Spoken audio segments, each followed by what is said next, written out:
오늘 말씀은 로마서 7장 1절로부터 25절까지를 봐야 되지만 14절까지만 제가 읽겠습니다. 형제들아, 내가 법 아는 자들에게 말하노니 너희는 그 법이 사람이 살 동안만 그를 주관하는 줄 알지 못하느냐. 남편 있는 여인이 그 남편 생전에 법으로 그에게 매인바 되나 만일 그 남편이 죽으면 남편의 법에서 벗어나느니라. 그러므로 만일 그 남편 생전에 다른 남자에게로 가면 음녀라. 그러나 만일 남편이 죽으면 그 법에서 자유롭게 되나니 다른 남자에게 갈지라도 음녀가 되지 아니하느니라. 그러므로 내 형제들아, 너희도 그리스도의 몸으로 말미암아 율법에 대하여 죽임을 당하였으니 이는 다른 이 곧 죽은 자 가운데서 살아나신 이에게 가서 우리가 하나님을 위하여 열매를 맺게 하려 함이라. 우리가 육신에 있을 때에는 율법으로 말미암는 죄의 정욕이 우리 지체 중에 역사하여 우리를 사망을 위하여 열매를 맺게 하였더니 이제는 우리가 얽매였던 것에 대하여 죽었으므로 율법에서 벗어났으니 이러므로 우리가 영의 새로운 것으로 섬길 것이요 율법 조문에 묵은 것으로 아니할지니라. 그런즉 우리가 무슨 말을 하리요? 율법이 죄냐? 그럴 순 없느니라. 율법으로 말미암지 않고는 내가 죄를 알지 못하였으니 곧 율법이 탐내지 말라 아니하였더라면 내가 탐심을 알지 못하였으리라. 그러나 죄가 기회를 타서 계명으로 말미암아 내 속에 온갖 탐심을 이루었나니 이는 율법이 없으면 죄가 죽은 것임이라. 전에 율법을 깨닫지 못하였을 때에는 내가 살았더니 계명이 이름에 죄는 살아나고 나는 죽었도다. 생명에 이르게 할 그 계명이 내게 대하여 도리어 사망에 이르게 하는 것이 되었도다. 죄가 기회를 타서 계명으로 말미암아 나를 속이고 그것으로 나를 죽였는지라. 이러보건대 율법은 거룩하고 계명도 거룩하고 의로우시며 선하도다. 그런즉 선한 것이 내게 사망이 되었느냐? 그럴 수 없느니라. 오직 죄가 죄로 드러나기 위하여 선한 그것으로 말미암아 나를 죽게 만들었으니 이는 계명으로 말미암아 죄로 심히 죄되게 하려 함이라. 우리가 율법은 신령한 줄 알거니와 나는 육신에 속하여 죄 아래 팔렸도다. 아멘. 오늘 본문은 혼인관계 비유를 통해서 율법과 죄에 대한 서론을 우리에게 제시를 하죠.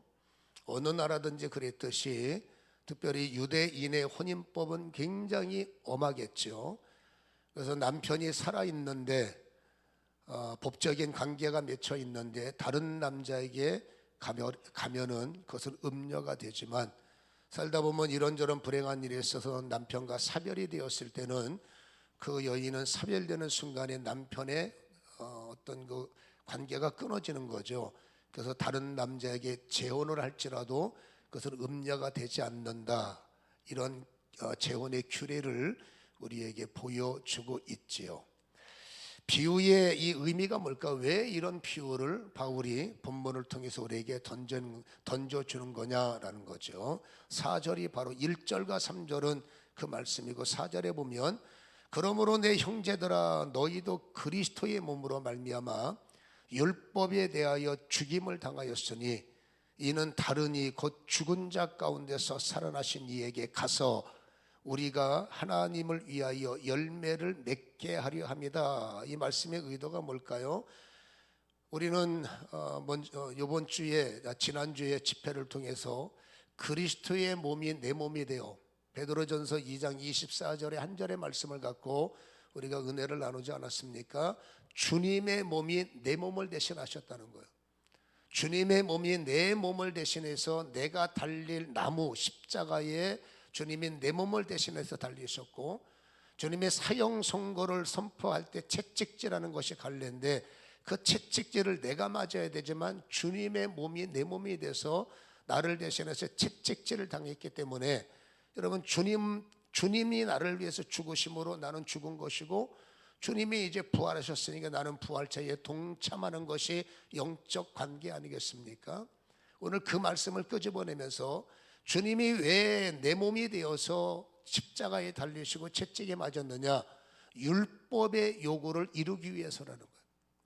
여러분, 율법은 죄인들은 죽어야 되니까 여러분, 율법의 요구를 이루기 위해서 주님이 그 믿음의 동행이 일어났기 때문에 우리는 이제 율법을 이룬 사람이라는 겁니다.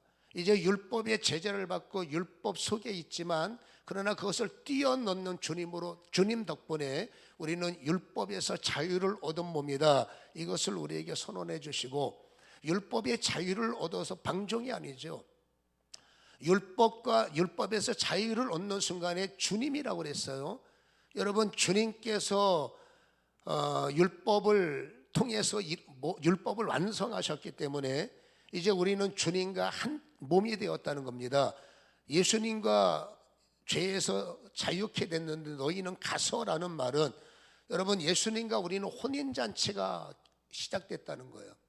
그래서 예수님이 우리의 신랑이 되시고 나는 예수님의 신부가 됨으로 말미암아 이제는 옛날 법이 아니라 주님의 새로운 법 때문에 나는 주님 나라를 위해서 열매를 맺게 하는 사람이 됐다. 이제는 주를 위해서 열매를 맺고 하나님의 나라를 위해서 열매를 맺는 자가 됐다. 이러한 말씀이란 말이에요. 자, 이 말씀을 다시 한번 해석하면 여러분, 율법으로 구원을 받고 율법의 심에 의해서 죄를 거부하는 것 상당히 스트레스예요. 저도 여러분 율법을 알기 때문에 계명 때문에 계명의 제재를 받아요. 율법의 제재를 받아요. 율법이 그러면 안 돼. 그럼 어떻게 해요? 그러면 안 되지. 근데 여러분, 율법 때문에 율법에 매여서 여러분 죄를 거부해야 된다. 이게 여러분 맞지만 상당한 스트레스예요. 그래서 여러분, 율법 갖고 구원을 받는다. 이게 여러분 커트라인이 굉장히 높아집니다. 율법 때문에 율법을 이루어서 구원을 받는다. 이게 여러분 스트레스가 큰 거예요. 근데 주님께서 오셔서 율법이 하시는 모든 일들을 이루셨고 율법이 할 수 없는 것까지도, 부활까지도 주님은 부활체로 오셨기 때문에 이제는 여러분, 우리가 율법의 힘으로만 구원을 받고 율법의 힘으로만 죄를 거부한다. 이건 스트레스예요. 근데 이제는 어떻게 됩니까? 주님과 한 몸이 되었어요. 주님이 우리의 신부가 되었고 주님이 우리의 진리가 되셨고 주님이 우리의 전부가 되셨어요. 그러니까 이제는 어떻게 됩니까? 주님으로 인하여 구원을 받고 주님이 이뤄놓으신 은혜의 심, 율법은 맞지만 스트레스예요. 근데 은혜의 심은 율법보다 더 강력합니다. 그 은혜의 심을 힘입어서 죄를 거부가 아니라 이길 수 있고, 율법은 겨우 죄를 밀어내는 거예요. 근데 하나님의 예수의 은혜는 죄를 이기는 거예요. 그러니까 율법으로 살면 스트레스인데 은혜로 살면 강력해지는 거예요.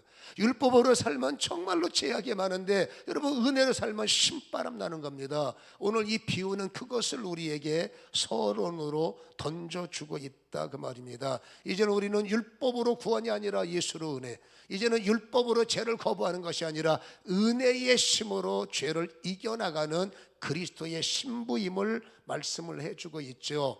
여기서 보여지는 게 뭡니까? 그렇다면 율법은 스트레스예요. 율법은 한계가 있기 때문에 율법은 이제 우리하고 끝난 거냐, 그거를 말하는 게 아닙니다. 여러분, 율법이 얼마나 중요하고 구원은 예수로부터지만 그럼에도 불구하고 그날까지 율법과 계명이 우리에게 얼마나 중요하고 얼마나 필요하다는 것을 우리에게 본론을 통해서 보여주고 있다, 그 말입니다. 여러분, 율법은 죄의 위험성을 폭로해주고 있다는 겁니다. 오늘 5절의 말씀을 보면 우리가 육신에 있을 때의 율법으로 말미암는 죄의 종력이 우리의 지체 중에 역사하여 우리로 사망을 위하여 열매를 맺었다. 여러분, 죄가 육체를 지배해버린다는 겁니다. 죄가 인간을 장악했다는 겁니다. 그리고 죄의 힘이 인간에게 역사한다는 거예요. 이 죄가 인간에게 역사할 때 그 인간은 뭐라고요? 결국 사망길로 내몰려 사는 것이 인간의 모습임을 우리에게 보여주고 있다, 그 말이죠. 여러분, 죄가 이게 얼마나 위험하다는 걸 우리에게 심각성을 보여주고, 또 여러분, 율법은 그 위험한 죄 속에서 인간이 살고 있는 거예요. 그 죄는 사망이란 말이에요. 근데 인간은 그것도 모르고 그 죄 속에서 열심히 죄에 끌려 열심히 죄를 짓고 열심히 죄와 결합이 돼서 살고 있는 것을 우리에게 말씀을 해주고 있죠. 자, 7절의 말씀을 보면 그런즉 우리가 무슨 말을 하리요? 율법이 죄냐? 그것은 없느니라. 율법으로 말미암지 않고는 내가 죄를 알지 못하였고, 읽어봅니다. 시작. 곧 율법이 탐내지 말라 하지 아니하였다면 내가 탐심을 알지 못하였으리라. 8절. 그러나 죄가 기회를 타서 계명으로 말미암아 내 속에 온갖 뭐라고요? 탐심을 이루고 있다라고 말합니다. 여러분, 인간은 죄 속에서 살고 있는 우리의 모습을 또다시 폭로하는데, 여러분, 인간에게 죄목이라는 것을 설정해 주는 거예요. 남의 것을 갖고 싶다? 인간이 죄인이니까 그럴 수 있죠. 남의 것을 취하고 싶다? 인간은 죄인이니까 그럴 수가 있어요. 근데 여러분, 이 율법이 이제 그거는 안 돼라는 라인을 정하는 거예요.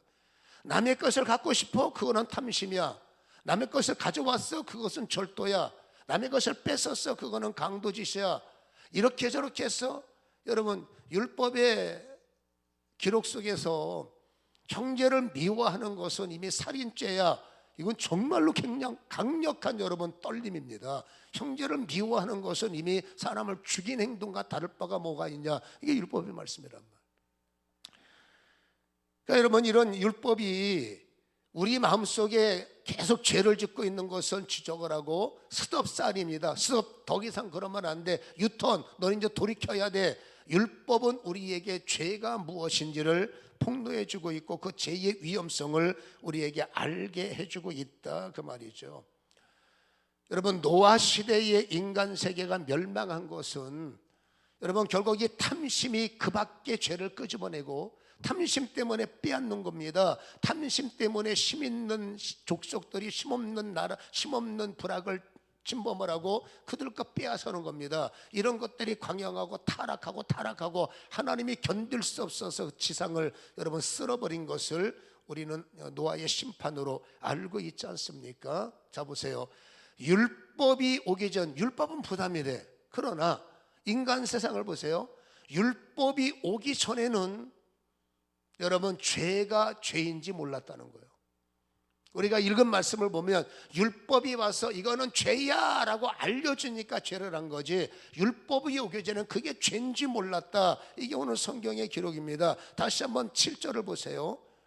이런즉 우리가 무슨 말을 하리요? 율법이 죄냐? 그럴 수 없느니라. 보세요. 율법으로 말미암지 않고는 내가 죄를 알지 못했다, 분명히 말씀을 해주고 있고, 여러분 8절 하반절에 보면은 이는 율법이 없으면 죄가 죽은 것이다. 여러분, 율법이 없으면 죄가 죽었다는 것은 여러분 율법 때문에 죄가 제재를 받고 있다는 거예요. 근데 여러분, 율법이 없을 때는 죄가 인간을 죽이는 거예요. 인간은 여러분 남의 것을 뺏어오면서 내가 힘이 있어서 뺏어온 건데 뭐가 있어? 우리는 이해할 수 없는 시대, 무법이 법이 되었던 시대가 있었고 힘센 사람들의 무법천지의 시대가 이해는 안 됩니다. 그러나 율법이 있기 전에는 그들이 그렇게 죄를 자유롭게 지고 뺏는 것은 당연한 거야, 가져오는 것은 당연한 거야, 이러한 시대가 있었음을 우리는 이해가 안 가지만 그 시대를 우리에게 보여주고 있다, 그 말입니다. 그러나 율법이 오니까 이제 죄를 제약하죠. 여러분, 죄가 폭로가 되니까 깨달음 됩니다. 나는 죄인이었구나, 이제 나는 죽는 자가 되었구나. 여러분, 결국 끝없이 욕심을 갖고 죄인 줄 모르고 살아왔던 우리에게 율법은 여러분 죄의 심각성을 보여주고 율법은 죄를 폭로하면서 깨달아지는 게 뭡니까? 아, 내가 죄를 짓고 있구나, 이것을 깨닫게 한다는 거죠. 근데 문제는 뭐예요? 율법은 대가지불을 요구한다는 거예요. 율법이 있기 전에는 여러분 대가지불이 없었어요. 근데 율법이 있고 나서부터 대가지불, 죄를 지으면 심판받는다, 죄를 지으면 대가를 지불해야 된다, 대가지불을 요구하고 있다고 말입니다. 율법이 없었다고 그들이 자유하냐? 아니요. 죄가 죄인지 모를 때는 더 심각한 죄를 짓고, 율법이 죄가 숨겨지면 죄인지 모르니까 더 죄를 짓고, 결국 그들의 종착역은 멸망이잖아요. 멸망은 뭘 말합니까? 음부의 세계죠. 오히려 여러분 율법이 생겨남으로 죄를 덜 짓게 되는 것이고, 율법의 판단을 받으니까 양심의 가책 때문에 이게 더 하면 안 되겠네, 이런 여러분 스톱 사인에 우리는 여러분 예스 하는 거죠. 아무튼 율법은 인간들에게 죄를 짓고 있는, 탐심의 죄를 짓고 있는 우리에게 대가 지불을 요구하고 있음을 말합니다. 9절에 전에 율법을 깨닫지 못했을 때는 내가 살았더니 계명이 이름에 죄는 살아나고 나는 죽었다. 율법과 계명이 일렀다는 것은 스톱, 유턴 사인이에요. 너 더 가면 안 돼, 너 그러면 안 돼, 돌아서. 이런 여러분 계명이 우리에게 무엇인가를 이루고 나니 죄가 여러분 드러나는 겁니다. 죄가 숨어서 죽은 것처럼 숨어 있을 때는 죄인지 몰랐어요. 이제 죄는 드러나는 거예요. 죄가 살아나는 거예요. 이게 죄네, 이게 죄네. 죄가 살아나는 순간에 성경이 뭐라고 해요? 나는 죽었구나. 깨닫는 거예요. 율법이 나를 조명하니 이게 나쁜 짓이구나.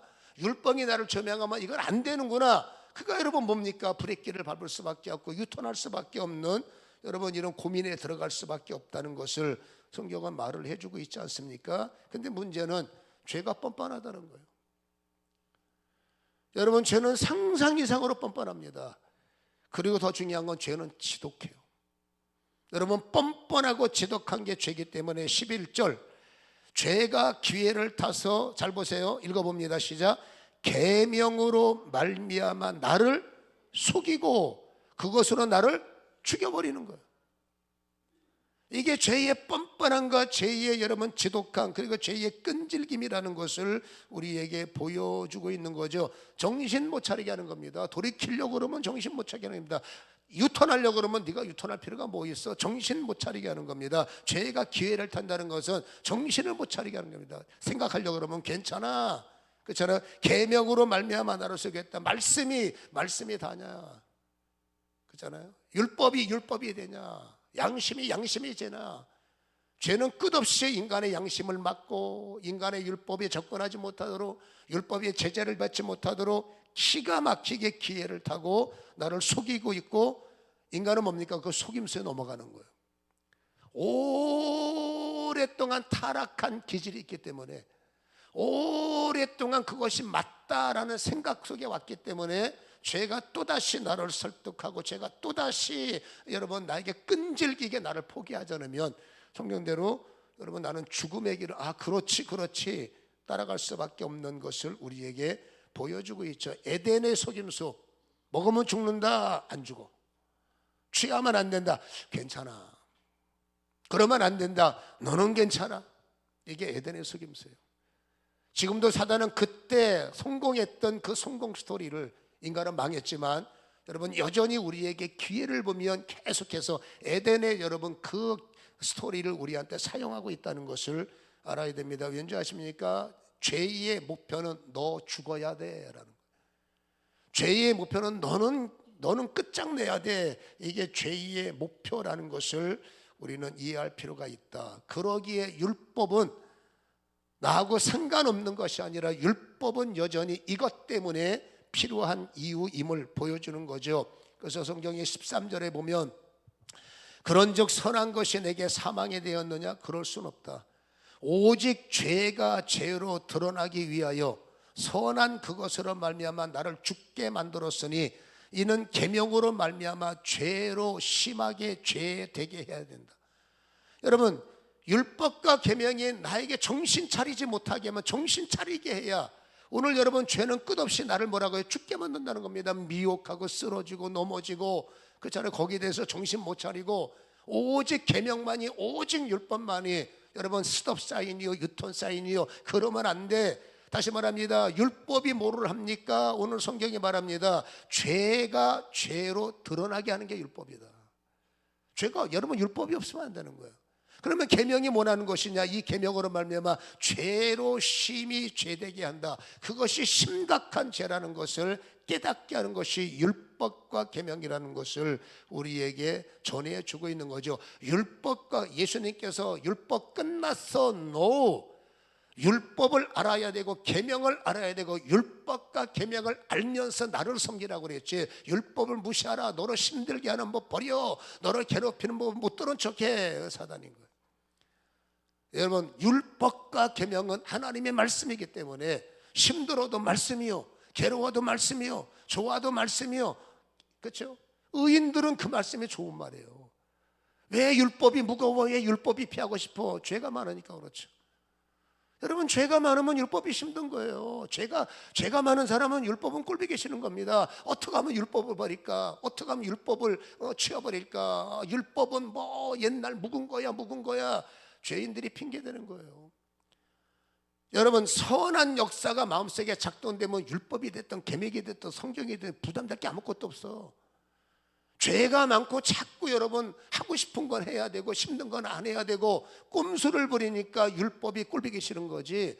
선한 사람은 십자가도 지는 거고 주님을 따라가는 거고. 무슨 말인지 이해가 되십니까? 선에 힘이 있는 사람은 율법은 부담이 안 됩니다. 자꾸 악한 힘이 주가 되니까 율법이 부담이 되는 거죠. 그러니까 죄인들이 뭡니까? 어떻게 하면 율법을 찢어버릴까? 어떻게 하면 은혜로만 살까? 여러분, 은혜가 되려면 율법이 이루어져야 되고, 은혜가 능력이 되려면 율법을 알아야 되는 거예요. 여러분, 피하고 힘들고 찢어버리고 쉬운 것만 할 수 있는 것만, 여러분, 그거는 율법의 완성이 아니죠. 결국 꼼수에 넘어가는 거예요. 그러면 이 율법은 너 그거 생각하는 게 죄야, 너 그렇게 나가는 것이 안 좋은 거야, 이것을 드러내는 것이 바로 율법의 여러분 그 필요성이라는 것을 우리에게 보여주고 있지요. 그래서 여러분, 율법은 그러면 안 돼 해서 양심의 가책 때문에 그러면 안 되죠. 근데 문제는 여러분 아까 말했죠. 죄는 교묘해요. 제가 심져 말하지만 여러분, 죄는 무서워요. 제가 난리치고 말하지만 제 난리침이 죄를 못 이겨요. 여러분, 죄는 끈질깁니다. 왠지 아세요? 너무나 오랜 세월 동안 죄와 친밀하게 살아온 게 인류예요. 14절에 우리가 율법의 신령함을 알아요. 분명히 말이죠. 율법에 신령한 줄 알아. 그러면 안 되는 줄 알아. 그래야 되는 줄 알아. 근데 나는 육신에 뭐라고요? 속하여 죄 아래 팔렸도다. 여러분, 율법을 알지만 내 육신은 여러분 죄하고 침몰해서 팔렸다는 게 뭡니까? 이미 여러분 죄가 나의 왕이라는 거예요. 그나마 율법을 들어서 율법을 알아서 율법대로 살아보려고 했지만 율법과 살아온 시간이 많습니까? 죄와 살아온 시간이 많습니까?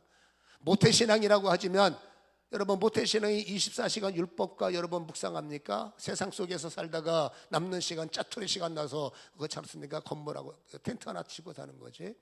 그러니까 인간은 은혜도 있지만 은혜가 왜 힘을 발하지 못하느냐? 여러분, 죄하고 친밀한 시간이 많아서 하나님의 말씀을 해석할 때 편리함만 찾아요. 하나님의 여러분 은혜를 따라갈 때도 쉬운 것만, 아쉬울 때는 하나님, 살만할 때는 내 맘대로 살고, 그렇잖아요. 율법은 그걸 허락하지 않지 않습니까? 계명은 그거를 허락하지 않잖아요. 그거 여러분 보세요.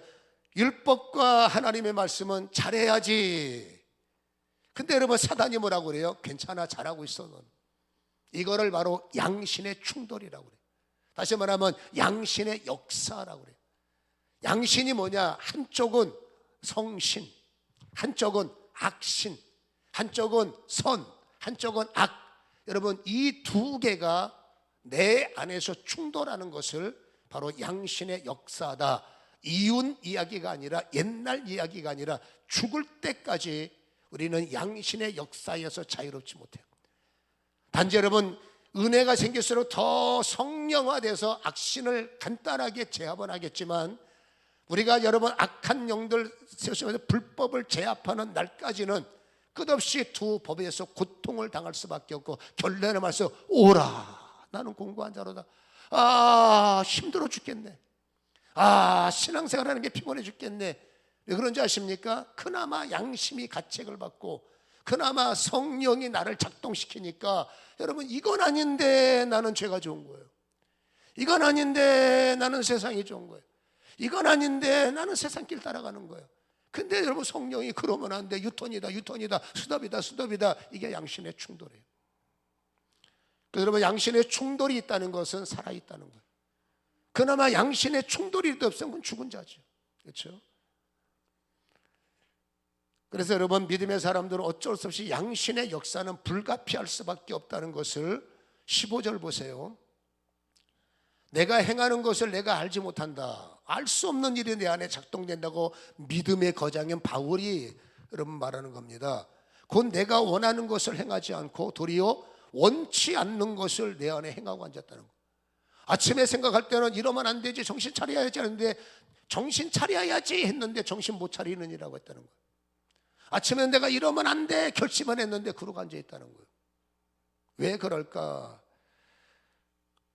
여러분, 인생이 내 마음대로 되지 않음을 사도 바울이 강조하고 있는 건데, 내 마음대로 되지 않는다는 것은 죄가 나를 끈질기게 포기하지 않는다는 거죠. 17절, 이제는 그것을 행하는 자가 분명히 말합니다. 내가 아니요, 읽어봅니다. 시작. 내 속에 거하는 죄다. 여러분도 모르는 속에 친밀했던 익숙했던 죄가 여러분의 양심을 마비시키고 여러분을 그 길로 끌고 가고 나도 모르는 사이에 끌고 가고 있더라, 그 말이죠. 19절, 내가 원하는 바 선은 행하지 않고 도리어 원하지 않는 바 뭐라고요? 악을 행한다. 의도적으로 악을 행하는 게 아니에요. 내 마음은 성도니까 목사니까 집사니까 장로니까 권사니까 이러면 안 돼, 이게 아침 생각이에요. 이게 은혜 받은 생각이라고. 근데 나도 모르게 원치 않는 일을 하고 있다는 거예요. 이게 바로 양심의 충돌, 전쟁 속에 내가 지고 있는 모습이다. 여러분, 양심이 역사한다는 것은 속사람이 움직이고 겉사람이 저항한다는 거예요. 여러분, 22절에 속사람이 움직이죠. 내 속사람으로는 하나님의 법을 즐거워한다는 거예요. 아침에 퀴트를 하면 즐겁다는 거예요. 찬송을 부르면 맞다는 거예요. 교회 와서 목사님 얘기를 들으면 따분하지만 그래도 옳은 얘기를 하는 거예요. 여러분, 찬양을 부르면 뭔가 맞다는 거예요. 믿음으로 살 때 뭔가 옳다는 거예요. 조금이라도 옳다고 속사람의 즐거움이 조금이라도 있으니까 여기 와서 앉아있는 거예요. 겉사람만 있으면 죽었다 깨는데 교회 못 옵니다. 내가 믿음이 있나 없나? 여러분, 믿음은 있어요. 양심의 역사 때문에 뺏겨서 그렇지. 그렇죠? 아무튼 속사람은 뭐라고요? 즐거운 거예요. 말씀을 따라가는 거, 성경을 읽는 거, 예배를 드리는 거, 이렇게 하는 거, 속사람은 즐거워. 근데 여러분, 겉사람이 저항을 한다니까. 23절에 읽어보겠습니다. 중요한 말씀이니까 읽어봅니다. 시작. 내 지체 속에서 한 다른 법이 내 마음의 법과 싸워 내 지체 속에 있는 죄의 법으로 나를 꼬시는 거예요. 나를 사로잡는 거예요. 너 작정기도 피곤하다, 너 부흥에 가지 마라, 너 알다시피 시끄럽고 복잡하고 스물스물 너 가면 안 된다. 살 수 있는 길에 생각해보세요. 죄가, 여러분, 죄인을 만들려고 목적했던 죄가 선하게 되는 걸 뻔히 죄가 알면서 보내겠어요? 여러분, 망하는 것을 결론을 잡고 망해가는 여러분 그 망조 들린 인간이 살 수 있는 길로 유턴하려고 그럴 때 죄가 그냥 두겠습니까?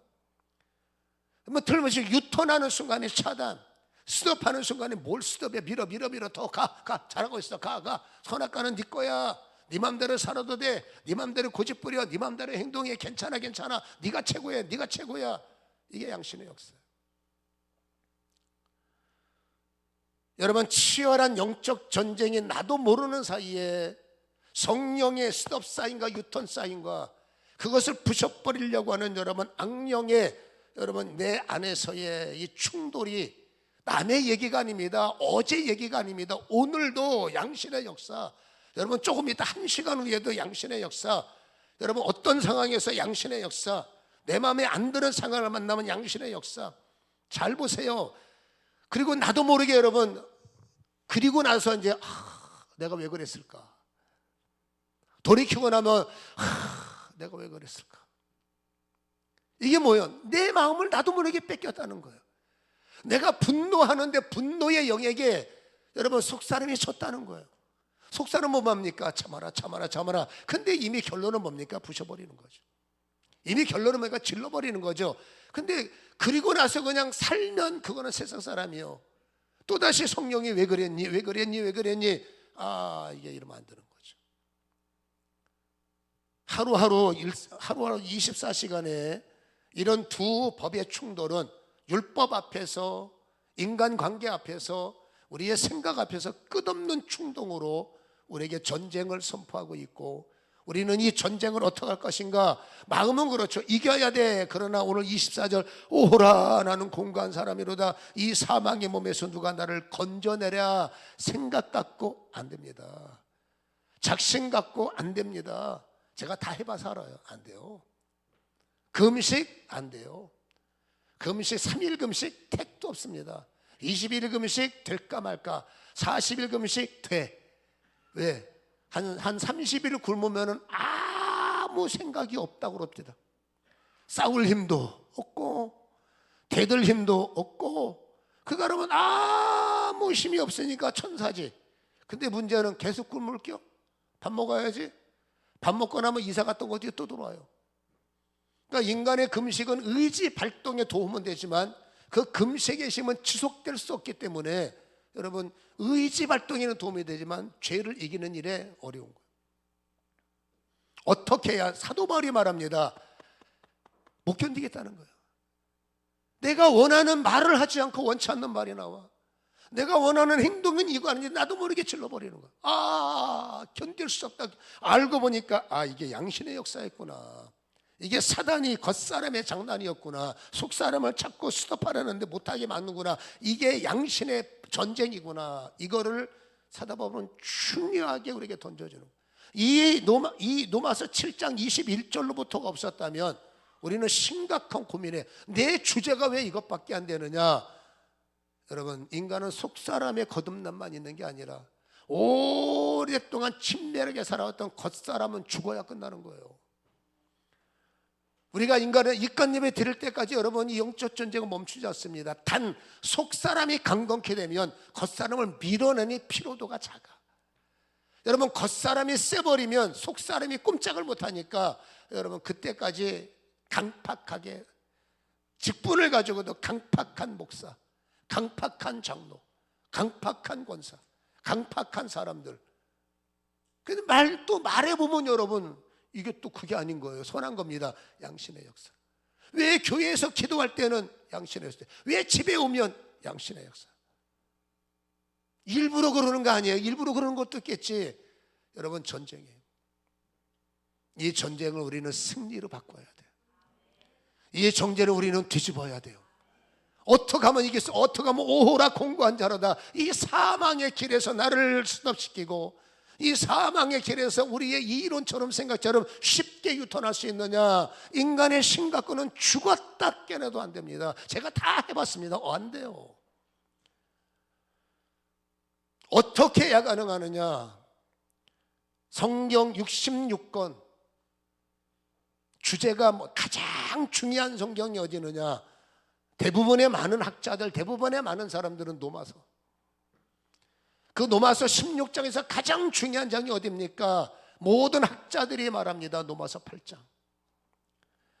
여러분 이 노마서 8장 한 장이 양신의 법을 한마디로 말해서 여러분 패배에 내몰렸던 사람이라 할지라도 연약함에 내몰렸던 사람이라 할지라도 지금 우리는 내몰려서 내 마음이 내 뜻대로 절제가 안 된다 할지라도 여러분 속사람이 원하는 법대로 살지 못하고 신랑이 원하는 삶을 살지 못하고 그쵸? 죄의 법이 끌려서 신랑을 아프게 만드는 삶을 지금 살고 있다 할지라도 우리는 노마서 입구에 8장의 입구에 들어가서 빨리 지나가는 게 아니라 서서히 깨닫고 서서히 묵상하고 서서히 그것이 내 살과 내 피가 된다면 저는 보장합니다. 이길 수 있습니다. 완벽하게 겉사람을 떠내보내는 건 불가능한 거예요. 죄 속에 살고 있기 때문에. 그러나 속사람이 강건케 되면 겉사람을 밀어버리는 거예요. 속사람이 강해지면 겉사람을 스톱시키는 거예요. 속사람이 예민해져야 분별력이 생기고 속사람이 분명해야 강력함이 생기고 속사람이 살아나야 이 인간이 나한테 왜 접근한 건가 깨달아요. 속사람이 약하니까 사람만 줘갖고 속내를 갖고 찾아온 인간을 그냥 사람 줘서 그냥 사람 다 좋은 거 큰일 납니다. 영적 세계는 여러분 어쩔 수 없이 세상 사람이 아니라 영적 세계는 어쩔 수 없이 속내가 다르기 때문에 이 인간이 왜 나한테 접근하는 건가 여러분 속내를 알아야 돼요. 속사람이 살아있어야 진짜 나를 위해서 온 거냐, 내 영을 파괴시키려고 온 거냐, 속사람이 살아나야 그걸 분별해요. 그렇죠? 이 어둠의 시대는 여러분 반드시 속사람이 살아나서, 그렇잖아요, 하나님의 뜻을, 하나님의 시각을 하나님의 마음으로 어쩔 수 없습니다. 분별하고 내가 건강해야, 내가 탄탄해야 도울 수가 있으니까. 그래서 저는 로마서 8장이 기대가 되고, 여러분 이 8장이 얼마나 걸릴지 저도 모르겠어요. 이 8장에서 반드시 우리는 세상 말로 결정을 져야 돼. 이 8장이 열려야, 8장이 내 것이 되어야 9장서부터 그루터기 남겨진 자가 되고, 10장이 요거는 진정한 시인과 진정한 영접이 뭔지를 알게 되고, 11장이 원하는, 12장이 원하는 그리스도인의 삶이 열리는 거예요. 여기서 실패하면 9장서부터 또다시 나는 그루터기, 나는 남은 자 이론. 여러분 청함을 받은 자, 아니요, 마태복음 여러분 22장 24절에 보면 청함을 받은 자는 많지만 택함을 받은 자는 소수요. 교회에 예배드린 자는 무지하게 많은데 하나님이 찾으시는 택함을 받은 자는 소수요. 누가 택함을 받을 수 있느냐? 여러분 속사람이 깨지느냐, 속사람이 강한 자. 로마서 8장을 뚫어야만이 우리는 청함을 받은 무리 속에 택함을 받은 사람이 되는 거예요. 그래서 저는 로마서 8장이 저는 기대가 되고, 여러분 긴 시간이 되겠지만 한 달이 걸릴지 두 달이 걸릴지 모르겠어요.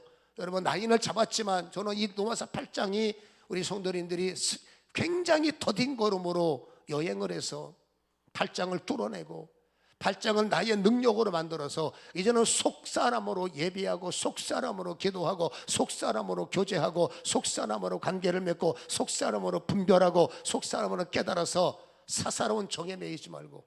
믿음의 사람들은 여러분 영적인 세계는 사사로운 정에 매이면 안 돼. 믿음으로 해야 돼.